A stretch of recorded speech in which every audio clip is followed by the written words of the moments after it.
Hello my dear YouTuber friends, and I do hope you're all keeping well. Welcome to this new video.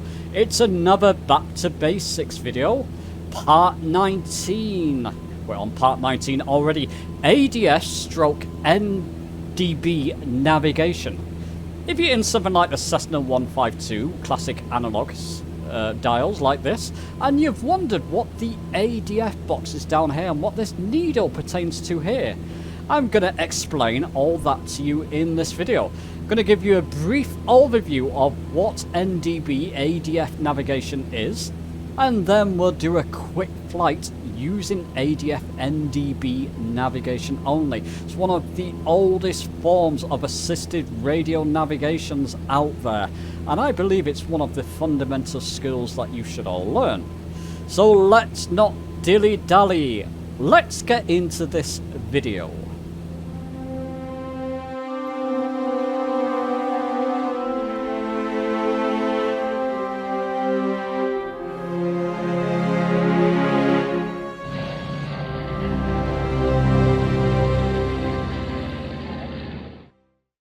Okay, so before we dive into the main subject and show you this in practice, let me just give you a brief overview of what an NDB is.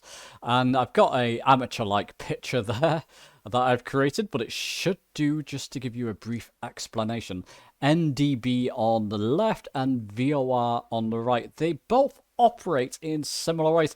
NDB basically has been around for a lot longer than something like GPS, VORs, that type of thing. It's pretty much the original way of locking onto a beacon and flying towards it. So some kind of navigation beacon to aid pilots towards a certain point.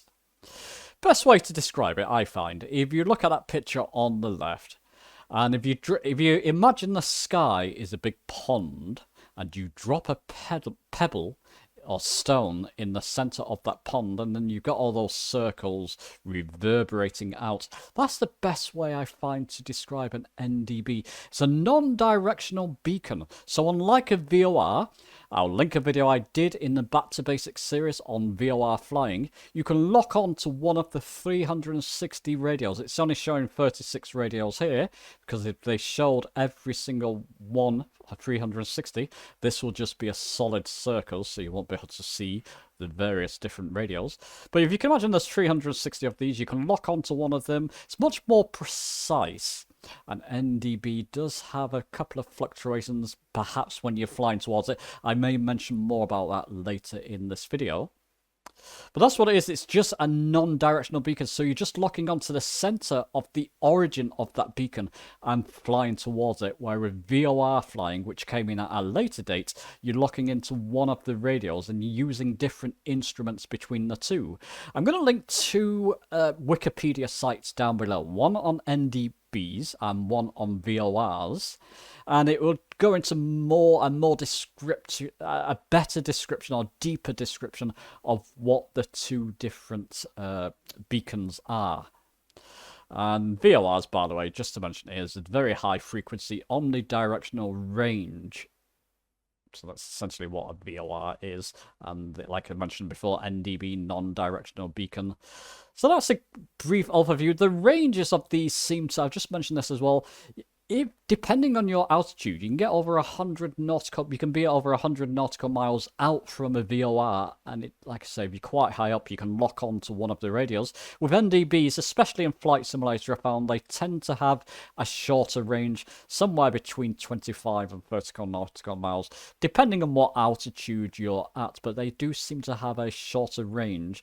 So if you're further out from an NDB, you may not be able to lock onto it. Where with a VOR, you can lock onto it, again depending what altitude you're at.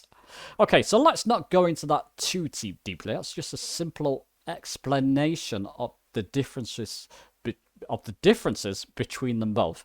Let's now jump into an aircraft and show you this in practice. Okay, so here we are at the runway 9 right at Heathrow Airport in the Cessna 152, pretty in pink. Let me just raise my flaps there, as I don't need them for this runway. Let's just jump into the cockpit and let's get to the main article here. Let me just press my B button to make sure my altitude above sea level is correct. That's okay. And we get to the ADF. I was looking around for a reliable website with in-use ADF frequencies. I couldn't really find a reliable one. ADF navigation's not used a great deal these days, if at all. Typically, the most common form of navigation now will be GPS or VOR if you're using analog sort of aircraft, analog dial aircraft like the Cessna 152 or aircraft without autopilot. But ADF is not really used a great deal. But then, let me just switch you to Little Nav Map. I open up Little Nav Map, and lo and behold, you've got VORs. You've also got NDBs as well. Like there's one here. Is that Burnham? Burnham, yes. Scroll up a bit. There's another one here. Can we click on that? There you go. Another one there. Took its time, but we managed to click on it. And if we keep going, there's another one there. So effectively, as long as you've got NDB frequencies around where you want to fly, you can fly NDB ADF navigation only without using one of the more advanced forms of navigation, so the old form of radio beacon navigation. So let's do it. Let's go for a quick fly. Let's do that course, shall we, and aim to land on a runway over here. So where are we at the moment? We're at Heathrow. Let's look for the nearest NDB, which is this one here, Burnham. And as you can see here, the frequency is 421.0. So let's go back into the cockpit. And we can dial that in on the ADF box down here. So 421, I'm just scrolling down with my mouse. Scroll up in this case. 421. When you've dialed in your frequency, the ADF frequency, if you're in the Cessna 152, click on this button here. 4 from the right, ADF beacon receiver audio. I'm going to click it and you can see the needle's not doing anything. It's because we're on the runway. We're not at any altitude to pick up that NDB at the moment, so we'll have to get up in the air. We'll do that. Before we do that, let me just go over something with you. Go to your options, general options, and go to sound. In sound, under volume levels, turn your aircraft engines down. I've put mine at 44. And turn your aircraft miscellaneous way up if it's not already. If you don't do that and your aircraft engines is all the way up, you're not likely to hear the Morse code. And it's important when you put in a frequency on the ADF box and you're up in the air that you listen out for the Morse code to make sure that you're locked onto that ADF or that NDB frequency. Let me show you this in practice. Let's throttle up, live weather. I am recording this using OBS. I typically record using Shadowplay, which gives a better quality video. So excuse that for this lesson, but as I'm switching between Little Nav Map, or I will be, I really have to do that with OBS, but it should be okay. So I'm up in the air, I'm just going to trim up. I hope you can hear that.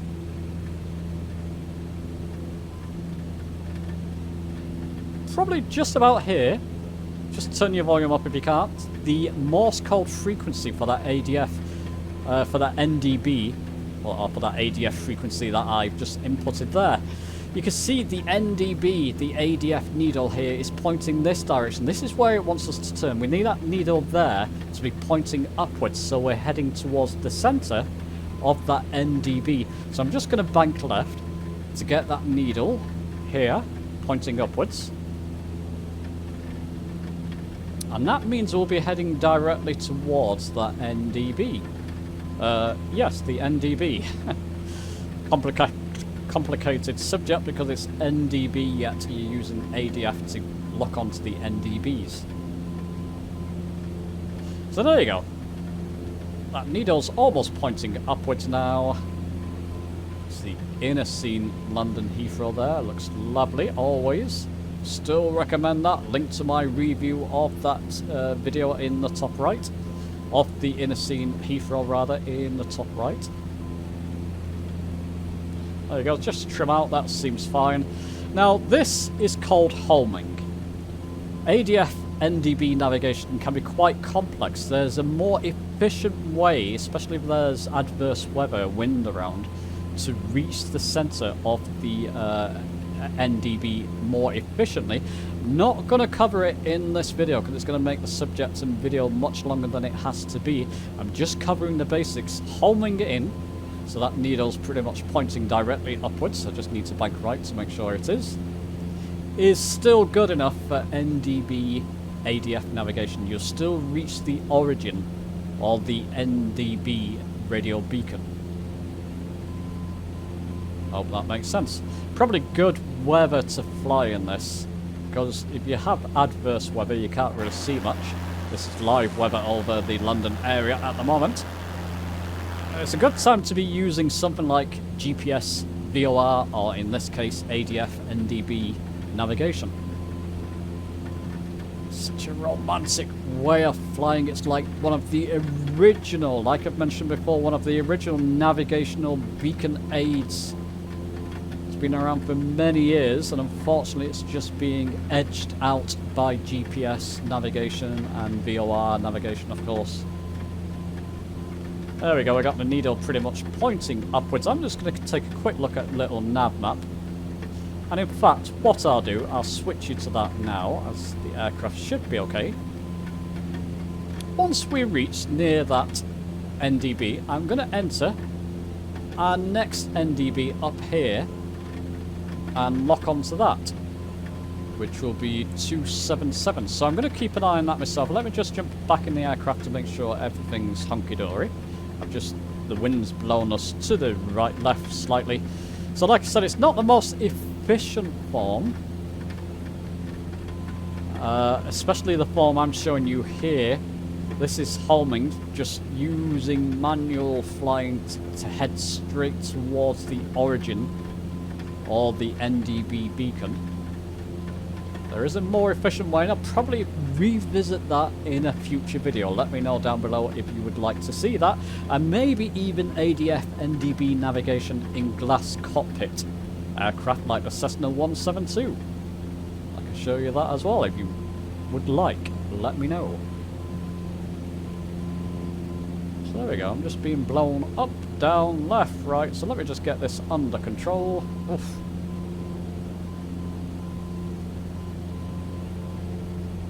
Don't want to use autopilot because I want to do this the old-fashioned way. Fly manually towards these beacons. Let me just bank to my right. As you can see, the needle's not pointing directly up. Let me show you that. Or forward. So I just need that needle, that point there, pointing directly upwards. At least the weather's cleared a little bit. Let me just bring my throttle back a little bit and get this aircraft better trimmed out. Using the velocity 1 here to make life easier.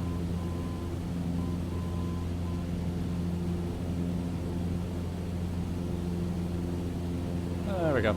That should be fine. Bank to the right. I'll take a quick look at little nav map, make sure I've got you in flight simulator mode that I have. I'm gaining it. I'm going to dial in that next ADF frequency. Let's see if we can pick it up. So that was 277.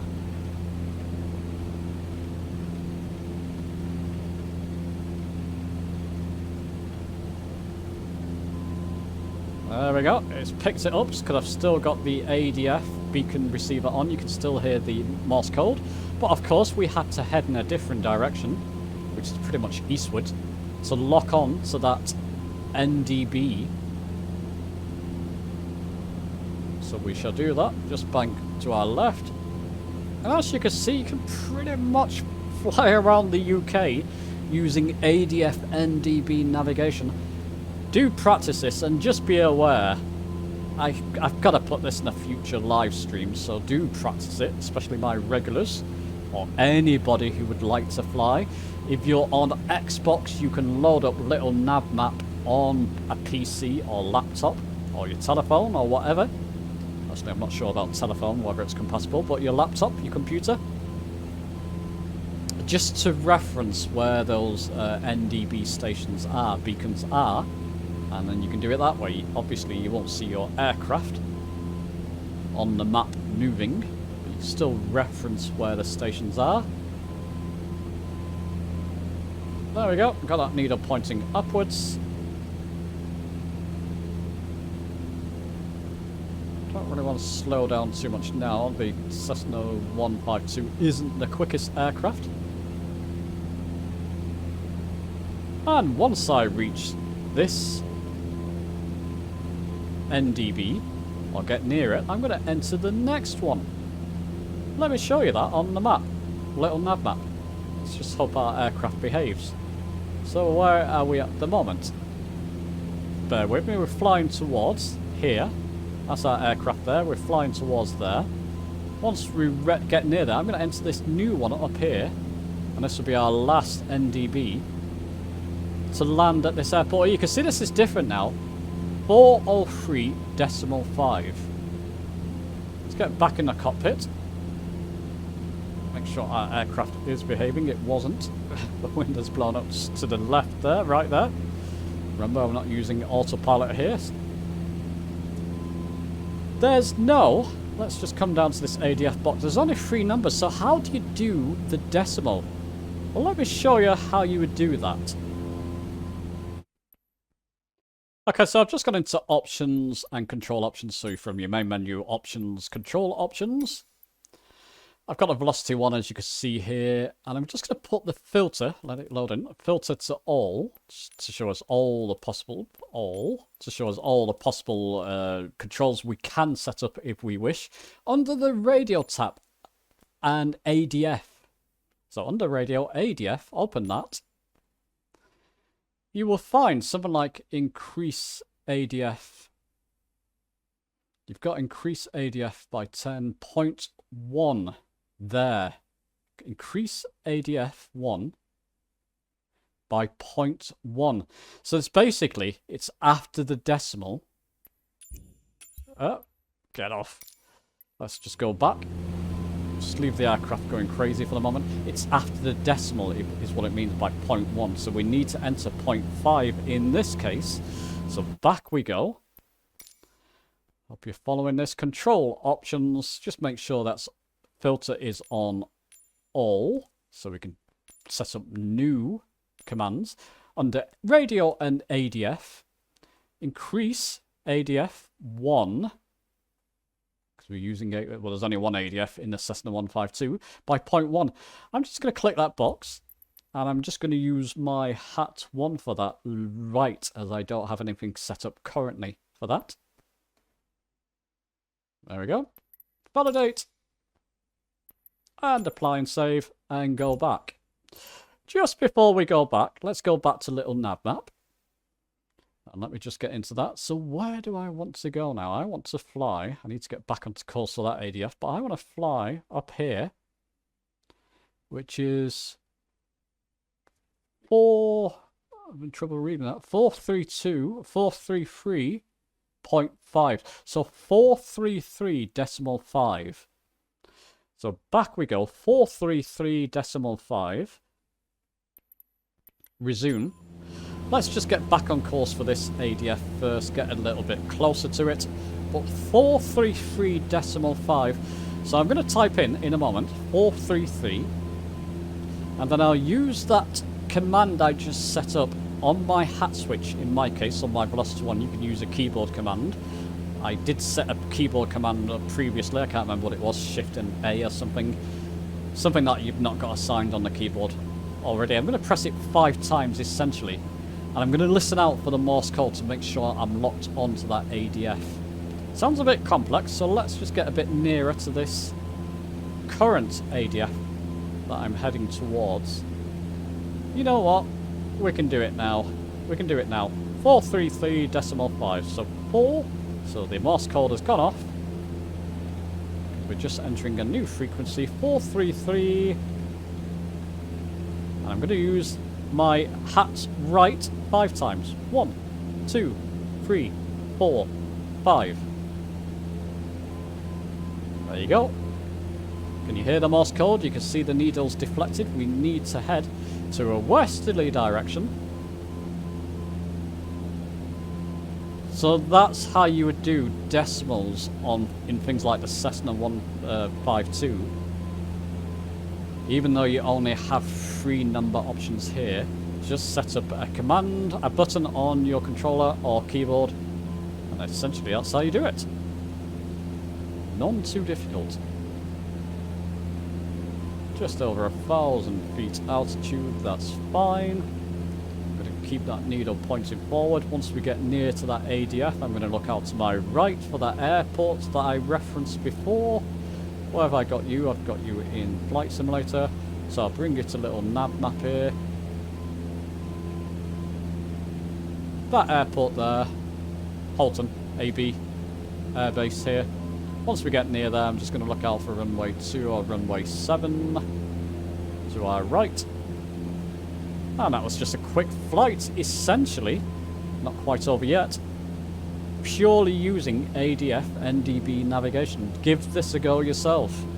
This particular flight, if you wish, for practice. Very much looking forward to revisiting some of the older aircraft that I have that would have an ADF frequency or capabilities. I'm going to fly, tuning in the ADFs and flying ADF navigation in them.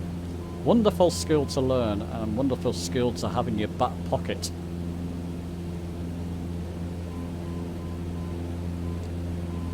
Let's not get all ahead of ourselves. There's still plenty of time for me to mess up, of course. Oh, wind is blowing me quite vigorously.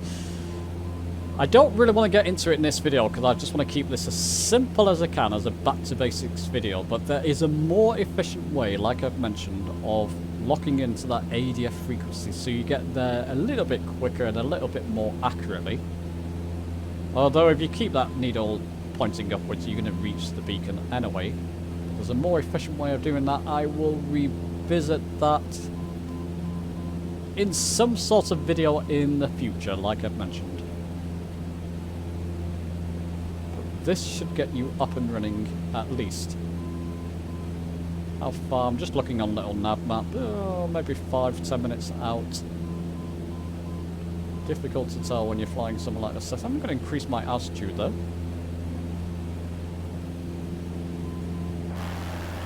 Yeah, just a tad.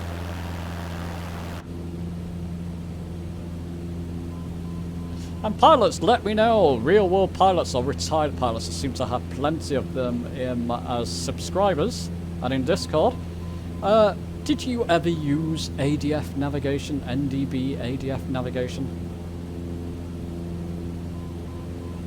I'd imagine it's one of the fundamental skills that they would have to teach you, especially if you've got an ADF box of capabilities in the aircraft, just to know what to do just in case of emergency.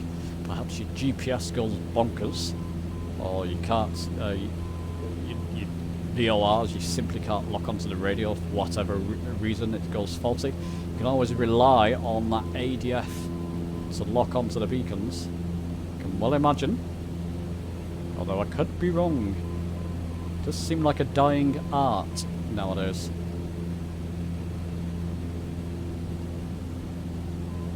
Something I must ask. Probably next month I'm going to do my flight lesson. I was given it as a birthday present some time ago now.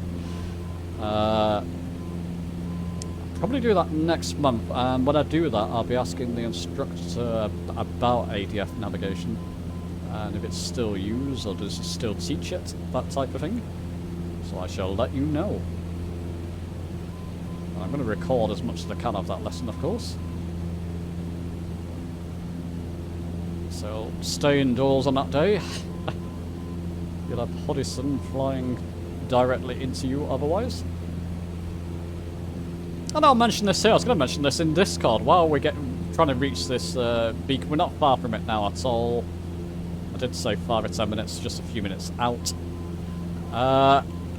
I've just got a taxi. I've just brought my Xbox and TV with me from storage. I had it in storage.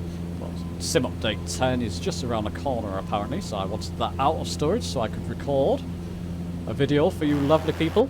And the taxi driver I told him that I create videos. He's a photographer, said he spends plenty of money.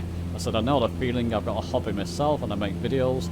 And he wanted to know my YouTube channel, so if you're watching this, leave a comment down below. That's directly to the taxi driver. If you're watching this video and you're looking at my videos, maybe you become a subscriber, leave a comment down below. But isn't that a funny thing? Taxi driver was interested in my videos, which is quite good. Or seem to be. Right, can we see our airport ahead of us? I believe that might be it. Should be able to see it by now. I know I'm heading in the right direction because I'm looking at a little nav map. I've come slightly off that ADF, of course, the NDB, so I'm just banking right. Watch me altitude. I do believe that is possibly the airport ahead of us.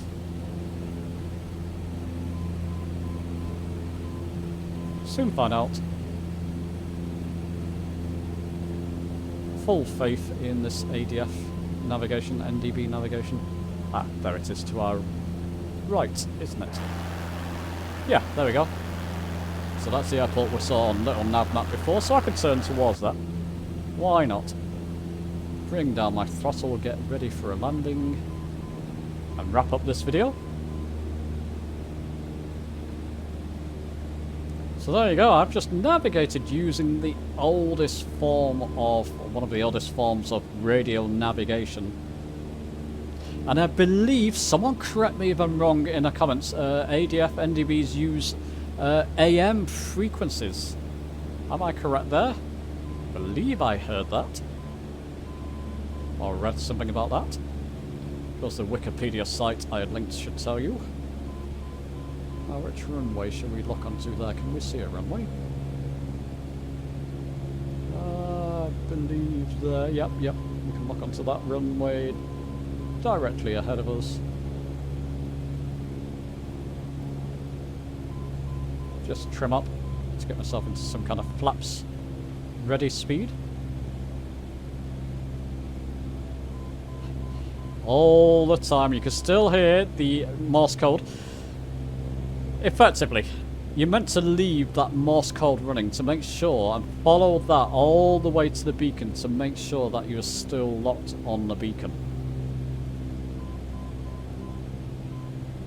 And again, somebody correct me if I'm wrong, that makes perfect sense, just to make sure that you are still locked on the beacon. You can hear the Morse code, it's still going to keep going because we're locked onto it. It's quite a comforting sound, so I'm going to leave it on. Right, stage 1 flaps. All the time in the world in the Cessna 152. Lovely to fly now and again. I do love the Cessnas in Flight Simulator. Maybe a video I'll do in the future. Because the default aircraft, amongst the ones that I most fly, and I know many other people do as well, some excellent payware aircraft out there. I do end up flying the default ones more, it seems.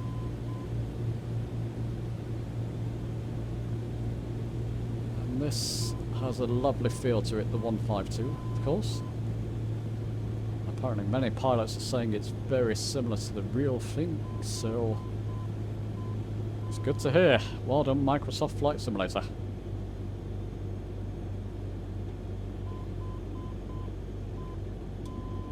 Go to another stage of flaps. Just want to slow a little bit more there. Quite a severe descent profile. We should be fine. Should be absolutely fine. Not the most visible runways in the world, but it's slightly sideways on, but we should be fine. Runway 20, isn't it? Yep. Or 20. no problem at all. Let's just butter that landing. Oh, that was very smooth. I can raise my flaps at the same time. And do the polite thing. Let's hope I don't cross onto another runway doing this, but it's difficult to see where that runway starts and ends. I'm going to estimate... Oh, let's come straight off. Oh, there we go.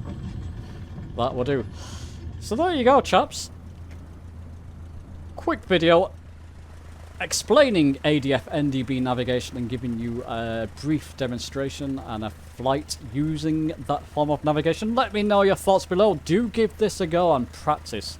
Let me know your thoughts below. Give the video a like if you've enjoyed it. Subscribe for more flight simulator videos. They'll be on their way. And I'll see you soon.